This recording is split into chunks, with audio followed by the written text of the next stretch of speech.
Seventh truth. The gate of protection and preservation, the manifestation of the names of preserver and guardian. Is it at all possible that God's attribute of preserver, which protects all things with the utmost order and balance, things in the heavens and on the earth, on dry land and in the ocean, dry and wet, large and small, commonplace and exalted, and as it were, sifts their results by way of accounting? Is that all possible that this attribute should permit the deeds and acts of man who has been given the lofty disposition of humanity, the rank of the supreme vicegerency, and the duty of bearing the supreme trust, not to be recorded, not to be passed through the seal of accounting, not to be weighed in the balance of justice, not to be punished or rewarded fittingly, even though his acts and deeds closely pertain to God's universal dominicality? No, it is not in any way possible. Yes, the being that administers this cosmos preserves all things in order and balance. Order and balance are the manifestation of knowledge and wisdom, of will and power. For we see that the substance of every created object is fashioned in well-ordered and symmetrical fashion.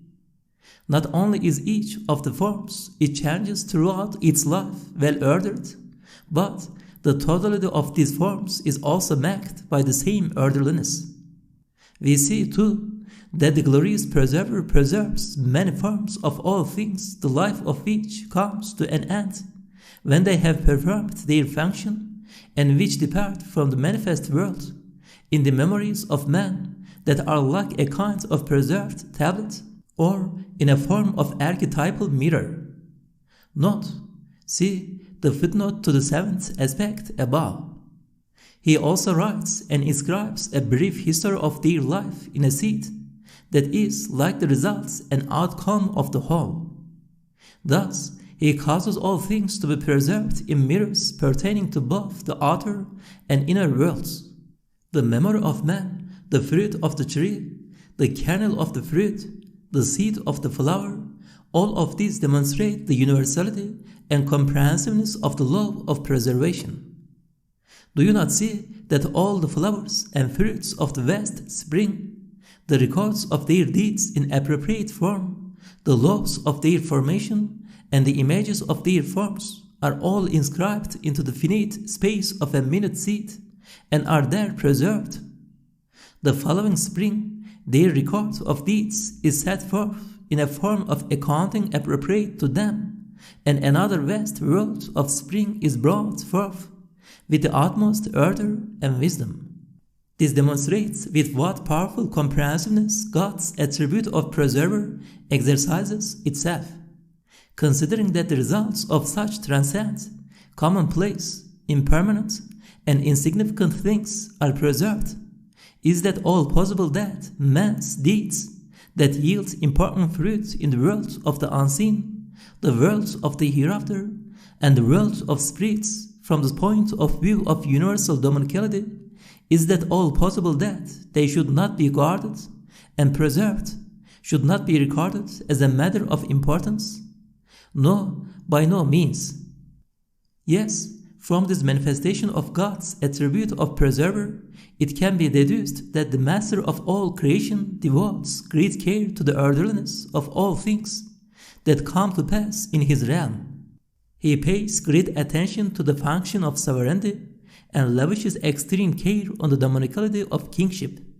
Thus, he records, or causes to be recorded, the pettiest of happenings, the smallest of services, and preserves in numerous things the form of everything that happens in his realm. This attribute of preserver indicates that an important register of deeds will be subjected to a precise examination, and weighing, the records of man's deeds will stand revealed. Now, is that all possible that man should be enabled with the wise grancy and the trust that, as a witness to the universality of dominicality, he should proclaim God's unity in the realm of multiplicity, and thus act as a controller and witness by having some share in the glorification of God and worship of most beings? Is that all possible that he should do all of this and then go to his grave and sleep peacefully without ever being awakened? Without ever being asked concerning his deeds, small and great? That he should not go to the plane of resurrection and be tried at the supreme tribunal? No, by no means. Or is it possible for man to flee and hide himself in annihilation, for him to enter the earth and conceal himself from that powerful and glorious one to whose power over all contingencies in the future, the occurrences of past time, each a miracle of his power, bear witness, and who visibly creates winter and spring that taken together resemble resurrection? Note: the entirety of the past, extending from the present back to the beginning of creation, consists of occurrences. Every day, year, and century that came into being is like a line, a page, a book, written by the pen of destiny. The hand of God's power has inscribed his miraculous signs there with the utmost wisdom and order. Similarly, time from the present until resurrection, paradise, and eternity consist entirely of contingencies. The past consists of occurrences, the future of contingencies. Now, if these two chains of time be compared with each other, it will be seen to be true of a certainty that the being that created yesterday and brought into being the creatures peculiar to it is capable, too, of creating tomorrow together with its creatures. Again, there is no doubt that the beings and wonders of past time that wonders display are the miraculous works of a powerful and glorious one. They bear decisive witness that that powerful one is capable of creating all of the future and its contingencies and manifesting all of its wonders. The one who creates an apple must of a certainty be able to create all the apples in the world and to bring the vast spring into being. Conversely, the one who cannot create a spring cannot create a single apple either, for the apple is made at the same workbench. But the one who makes an apple can make the spring. Each apple is an example in miniature of a tree, even of a garden or a cosmos. The apple seed that carries within itself the life story of the huge tree is, from the point of view of artistry, such a miracle that the one who creates it thus is incapable of nothing. So too, the one that creates today is able also to create the day of resurrection, and it is only the one capable of creating the spring that is able to create resurrection. The one who affixes all the worlds of past time to the ribbon of time and displays them there in utmost wisdom and order is without doubt capable of attaching other beings to the ribbon of the future and displaying them there. In several of the words, particularly the 22nd word, we proved with utter certainty that the one who cannot create everything cannot create anything, and the one who can fashion one thing can fashion everything. Also, if the creation of everything is entrusted to a single being, the creation of all things becomes as easy as the creation of a single thing. Thus, facility arises. If, on the contrary, it is entrusted to numerous causes and ascribed to multiplicity, the creation of a single thing becomes as difficult as the creation of everything, and such difficulty arises as borders on impossibility. Since man is not called to account and judged in fitting fashion while in this world, it follows that he must proceed to a supreme tribunal and a final felicity. 8. Truth, the gate of promise and threat, the manifestation of the names of beautiful and glorious. Is that all possible that the maker of this world, the possessor of absolute knowledge and absolute power, should not fulfill the oft-repeated promise and threat that has been proclaimed unanimously by all the prophets and been witnessed in unison by all the righteous and the saints, and thus display weakness and ignorance? God forbid! All that is implied by his promise and threat is not at all difficult for his power to fulfill. It is extremely simple and easy. It is as easy for him as bringing back next spring the countless banks of last spring, in part identically, in part insanely. Note: like trees and the roots of grasses, and like leaves and fruits. It is our need, the need of everything, his own need, and the need of his dominical sovereignty, that he should fulfill his promise. For him to break his promise would be contrary to the dignity of his power, and it would contradict the comprehensiveness of his knowledge. For the breaking of a promise can arise only from ignorance or impotence. O denier, do you know how foolish a crime you are committing with your unbelief and denial?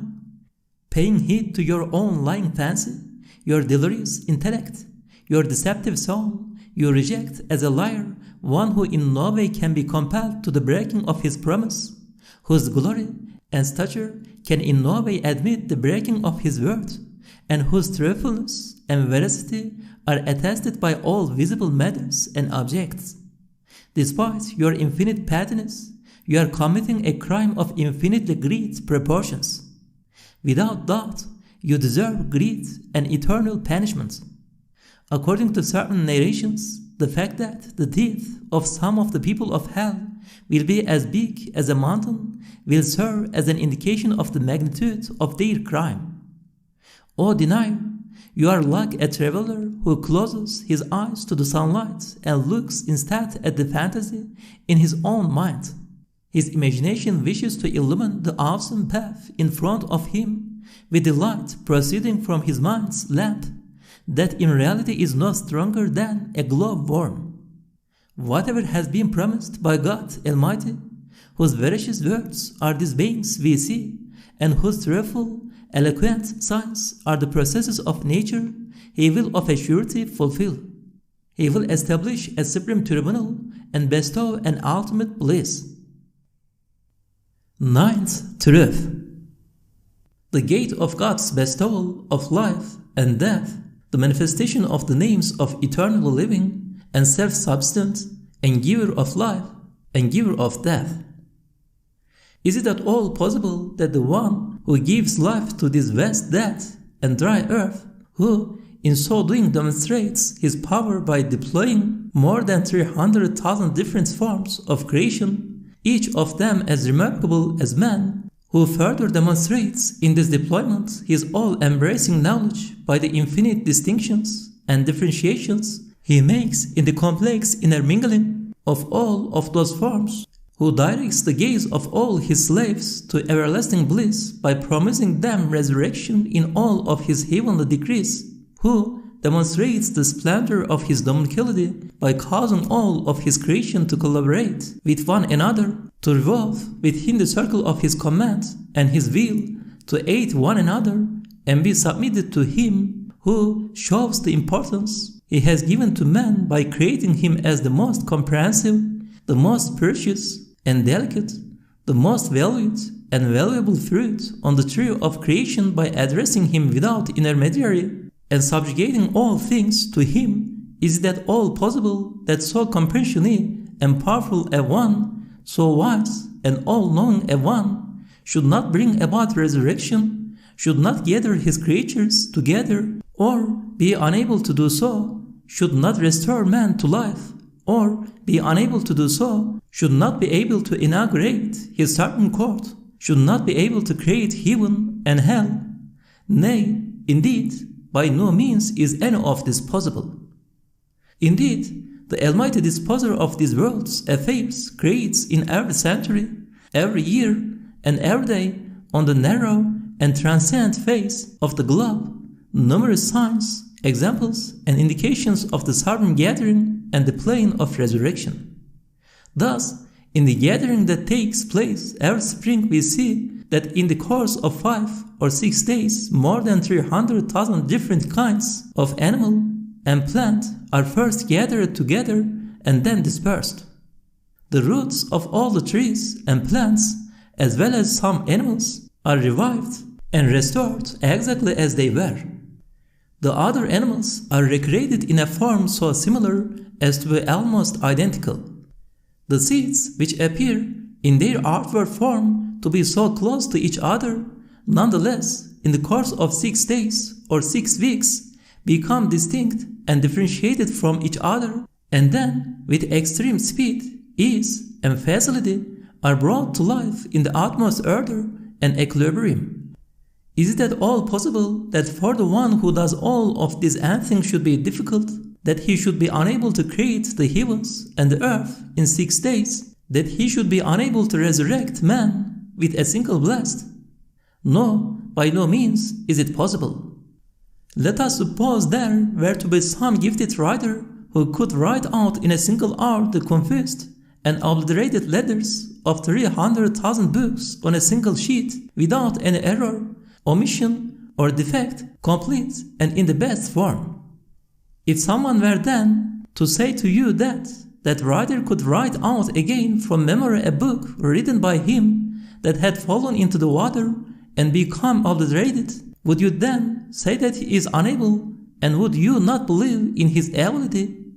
Or think of some talented king who, in order to demonstrate his power, or for the sake of providing a warning example, removes whole mountains with a single command, turns his realm upside down, and transforms the sea into dry land. Then you see that a great rock rolls down into a valley, so that the path is blocked for guests traveling to attend the king's reception, and they are unable to pass. If someone should say to you that exalted one will remove or dissolve the stone, however great it may be, with a single command, he will not leave his guest stranded. Would you then say that he will not remove the stone, or be unable to do so? Or if someone one day should gather together a great army, and you are then informed that he will summon its battalions, together with a blast of the trumpet, after they had dispersed to rest, and the battalions will form up in disciplined shape, would you respond by saying, "I don't believe it"? Were you to say any of these things, your behavior would truly be madness. If you have understood these 3 parables, now look further and see how the pure eternal designer turns over in front of our eyes the white page of winter and opens the green pages of spring and summer. Then he inscribes on the page of the earth's surface with the pen of power and destiny in the most beautiful form more than 300,000 species of creation. Not one encroaches upon another. He writes them all together, but none blocks the path of another. In their formation and shape, each is kept separate from the other without any confusion. There is no error in the writing. That wise and preserving one who preserves and inserts the spirit of a great tree in the smallest seed, no bigger than a dot, is it permissible even to ask how he preserves the spirits of those who die? That powerful one who causes the globe to revolve like a pebble in a sling, is it permissible even to ask how he will remove this globe from the path of his guests who are traveling to meet him in the hereafter? Again, the one of glorious essence who from non-being recruits anew and inscribes into his battalions with the command of "Be, and behold it is," and with utmost discipline the troops of all living things, the very particles of all of their bodies, and thus creates highly disciplined armies, is it permissible even to ask how he can make bodies submit to his discipline like a battalion, how he can gather together their mutually acquainted fundamental particles and their component members? You can, moreover, behold with your own eyes the numerous designs made by God as signs, smiles, and indications of resurrection, designs placed by him in every age and epoch of the world, in the alternation of day and night, even in the appearance and disappearance of clouds in the sky. If you imagine yourself to have been living 1,000 years ago, and then compare with each other the 2 wings of time that are the past and the future, then you will behold smiles of the gathering and indications of resurrection as numerous as the centuries and days. If, then after witnessing so many smiles and indications, you regard corporeal resurrection as improbable and rationally unacceptable, know your behavior to be pure lunacy. See what the Supreme Decree says concerning the truth we are discussing. Look upon the signs of God's mercy and see how He restores life to the earth after its death. Verily, He it is who shall bring to life the dead, and He is powerful over all things. In short, there is nothing that makes impossible the gathering of resurrection, and much that necessitates it. The glorious and eternal dominicality, the almighty and all-embracing sovereignty of the One who gives life and death to this vast and wondrous earth, as if it were a mere animal who has made of this earth a pleasing cradle, a fine sheep for man and the animals, who has made of the sun a lamp furnishing light and heat to the hostel of the world, who has made of the planets vehicles for the conveyance of His angels. The dominicality and sovereignty of such a one cannot rest upon and be restricted to the transitory, impermanent, unstable, insignificant, changeable, unlasting, deficient, and imperfect affairs of this world. He must, therefore, have another realm, one worthy of Him, permanent, stable, immutable, and glorious. Indeed, He does have another kingdom, and it is for the sake of this that He causes us to labor, and to this that He summons us. All those of illuminate spirits who have penetrated from outer appearances to truth, and have been ennobled with proximity to the divine presence, all the spiritual powers endowed with luminous hearts, all the possessors of lucent intelligence, all bear witness that He will transfer us to that other kingdom. They inform us unanimously that He has prepared for us their reward and requital, and relate that He is repeatedly giving us firm promises and stern warnings. As for the breaking of a promise, it is baseless and utter humiliation. It cannot in any way be reconciled with the glory of His sanctity. Similarly, failure to fulfill a threat arises either from forgiveness or powerlessness. Now, unbelief is extreme crime and cannot be forgiven. Note, unbelief denounces creation for alleged worthlessness and meaninglessness. It is an insult to all of creation, a denial of the manifestation of the divine names in the mirror of beings. It is disrespect to all the divine names and rejection of the witness borne to the divine unity by all beings. It is a denial for all creation.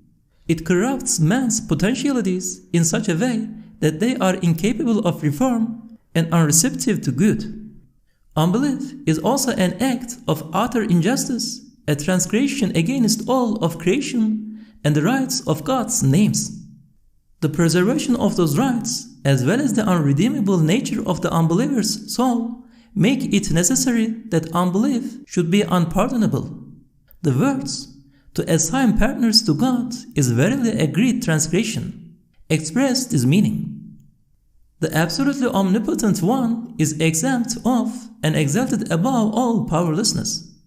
Those who bring us their testimony and report, despite all the differences in their methods, temperaments, and paths, are totally unanimous and agreed on this basic matter. By their number, they have the authority of unanimity. By their quality, they have the authority of learned consensus. By their rank, each one is a guiding star of mankind, the cherished eye of a people, the object of a nation's veneration. By their importance, each one is an expert and an authority in the matter. In any art or science, 2 experts are preferred to thousands of non-experts, and 2 positive affirmers are preferred to thousands of negators in the transmission of a report. For example, the testimony of 2 men affirming the sighting of the crescent moon at the beginning of Ramadan totally nullifies the negation of thousands of deniers. In short, in the whole world, there is no truer report, no firmer claim, no more apparent truth than this. The world is without doubt a field, and the resurrection a threshing floor, a harvest. Paradise and hell are each storehouses for the grain. The 10th truth. The gate of wisdom, grace, mercy, and justice, the manifestation of the names of all wise, generous, just, and merciful. Is it at all possible that the glorious possessor of all dominion in this impermanent hospice of the world, in this transcendent place of testing, in this unstable short place of the earth, so manifest a wisdom, so evident a grace, so overwhelming a justice, so comprehensive a mercy, is it at all possible that in his realm, in the worlds of the outer and inner dimensions of things, there should not exist permanent abodes with eternal inhabitants, everlasting stations with immortal residents, and that, as a result, all the truths of wisdom, grace, mercy, and justice that we now see should decline into nothingness? Again, is it at all possible that all-wise being should choose man among all his creation to receive direct and universal address from him, should make him a comprehensive mirror to himself, should permit him to taste, weigh, and become acquainted with all the contents of his treasuries of mercy, should make himself known to him with all his names, should love him and make himself beloved of him, that he should do all this and then fail to dispatch wretched man to that eternal realm, to invite him to that abode of permanent bliss, and make him happy there? Is it at all reasonable that he should impose on every being, even the seed, a task as heavy as a tree, mount in it instances of his wisdom as numerous as the flowers, and beneficial aspects as numerous as the fruits, but assign to that task, to those instances of his wisdom and those beneficial aspects, a purpose pertaining only to this world, one as small as a seed, that he should make that purpose nothing more than the life of this world, something less valuable than a grain of mustard seed, that he should not make of beings seeds for the world of meaning and tillage for the realm of the hereafter, for them to yield there their true and worthy results, that he should permit such significant alternations to remain without purpose, to be empty and vain, that he should not turn their faces towards the world of meaning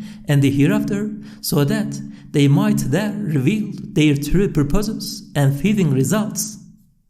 Again, is that all possible that, by thus causing things to controvert their own nature, he should present his own veracious names, all-wise, generous, just, merciful, as being characterized by their opposites? God forbid that he should deny the true essences of all those beings that indicate his wisdom and generosity, his justice and mercy, that he should reject the testimony of all creatures, that he should negate the indications made by all things. Can intelligence at all accept that God should impose on man and his senses duties as numerous as the hair on his head, but give him no more than an earthly reward, something no more valuable than a hair, that he should act meaninglessly in a fashion contrary to his true justice and opposed to his true wisdom? Again, is that all possible that God, who proves and shows himself to be a possessor of absolute wisdom, by attaching to every animate being, or even to every member like the tongue, indeed to every creature, instances of his wisdom and sources of benefit as numerous as the results and the fruits he has attached to a tree? Is it at all possible that he should fail to bestow of himself the greatest of all instances of his wisdom, the most significant of all sources of benefit, the most necessary of all results, that which makes his wisdom into wisdom, his blessings into blessings, his mercy into mercy, the source and aim of all of his wisdom, bounty, mercy, and beneficence, eternity, the meeting with him in the hereafter, and everlasting bliss. Were he to abandon this, he would plunge all of his doings unto utter pointlessness, and cause himself to resemble a being who constructed a palace, each stone of which contained thousands of designs, in each corner of which thousands of adornments were to be found, and in each part of which thousands of precious household instruments and tools were provided, but failed to build a roof over it, so that everything rotted and was needlessly destroyed. No, by no means can this be true. From absolute goodness comes forth goodness, and from the possessor of absolute beauty comes forth beauty. So too, nothing devoid of purpose can emerge from the possessor of absolute wisdom.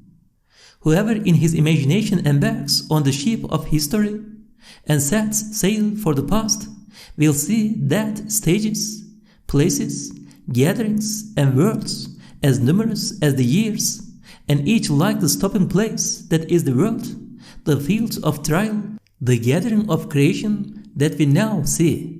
In form and quality they are different from each other, but they resemble each other with respect to their orderliness, their wondrousness, and the fashion in which they display the power and wisdom of the Maker.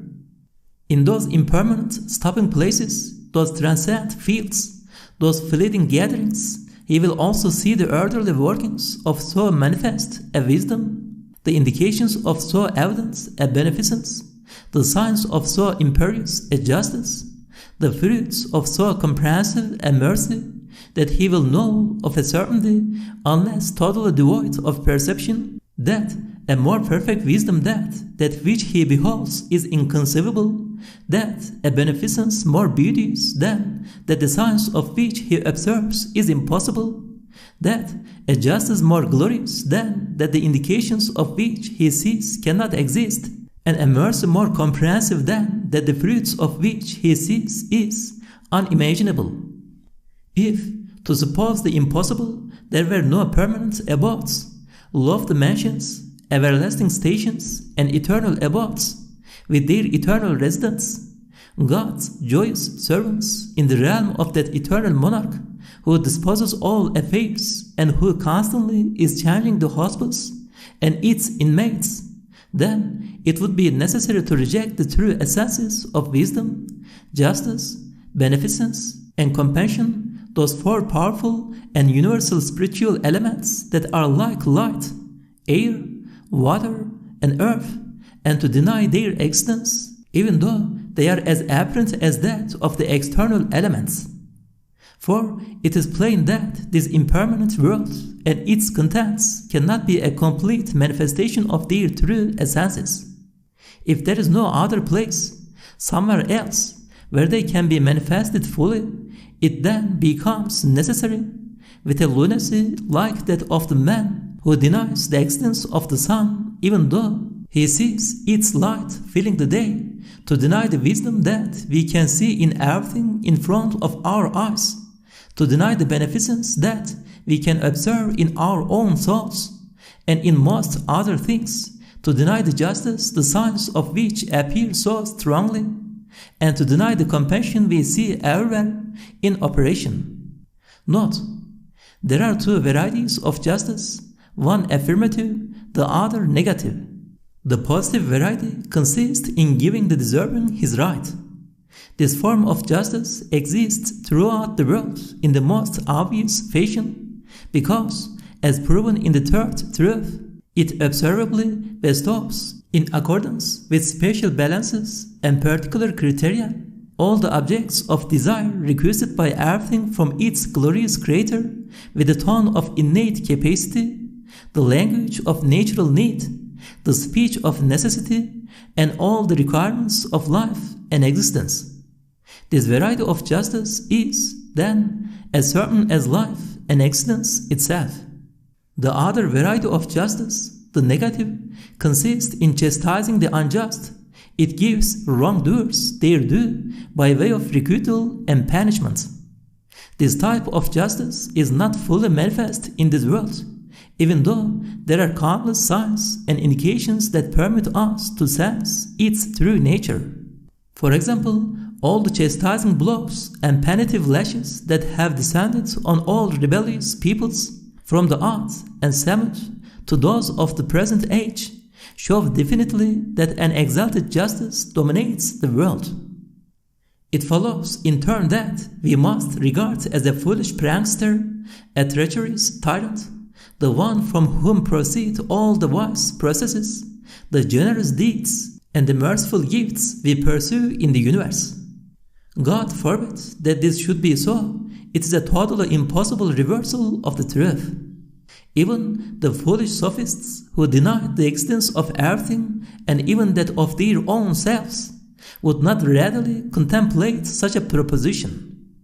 In short, considering the utter disparity between, on the one hand, this state of affairs which we see together with the universal fusions of life and the swift separations of death, the imposing gatherings and the rapid dispersions, the magnificent revolutions and the great manifestations, and on the other hand, the petty fruits we see briefly attained in this transcendent world, the temporary and insignificant purposes of beings that pertain to this world, we conclude that the non-existence of the hereafter would mean attaching to a little stone wise purposes as great as a mountain, and to a great mountain a purpose as petty as a small stone. No intelligence or wisdom can find this acceptable. In other words, this lack of proportion between beings and these matters on the one hand, and their purposes pertaining to this world on the other, demonstrates with certainty that all beings have their faces turned to the world of meaning. It is there that they will yield their appropriate fruits, and their eyes are fixed on the sacred names. Their ultimate aims pertain to that world alone, while their substance is hidden beneath the soil of this world. Their flowers will unfold in the world of similitudes. Man sows and is sown in this world. In accordance with his capacity, the harvest is gathered in the hereafter. If you look at the aspect of things that is turned towards the divine names and the hereafter, you will see that each seed, a miracle of power, has an aim as vast as a tree. Each flower, which is like a word of divine wisdom, has meanings as numerous as the flowers on a tree, and each fruit, a wonder of God's workmanship, and a poem dictated by His mercy, has wise purposes as numerous as the fruits of a tree. As for the fruit serving us as sustenance, it is merely one out of those many thousand wise purposes. It fulfills its purpose, expresses its meanings, and dies, being buried in our stomach. Note, if it be asked, why do your parables consist chiefly of flowers, seeds, and fruits? Our answer is that they are the most wondrous, remarkable, and delicate of the miracles of God's power.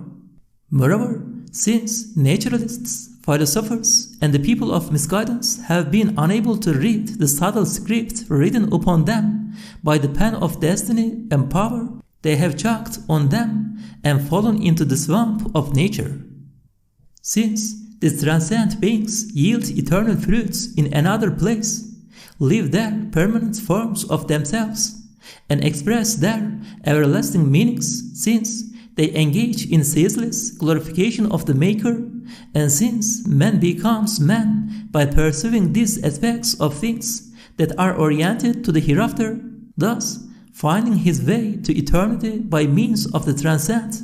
Since all of this is true, there must be some other purpose for all these beings that are cast around between life and death, that are first gathered and then dispersed. There is no error in this comparison. The above-mentioned state of affairs resembles circumstances formed and arranged by way of imitation and representation.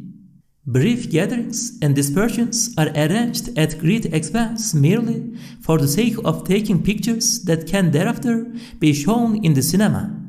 So too, one of the reasons for our passage through individual and social life in this life for a brief time is to enable pictures to be taken and images formed, to enable the result of our deeds to be registered and recorded, for display on a day of accounting, for being shown at a vast gathering, and to yield the fruit of supreme happiness. The noble saying of the Prophet, peace and blessings be upon him, this world is the tillage for the hereafter, indicates this meaning.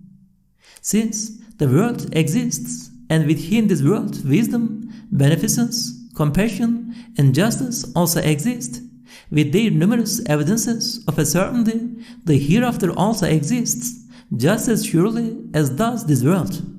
Since one aspect of everything in this world is turned to that world, and is proceeding toward it, to deny that world would be denying this world with all it contains.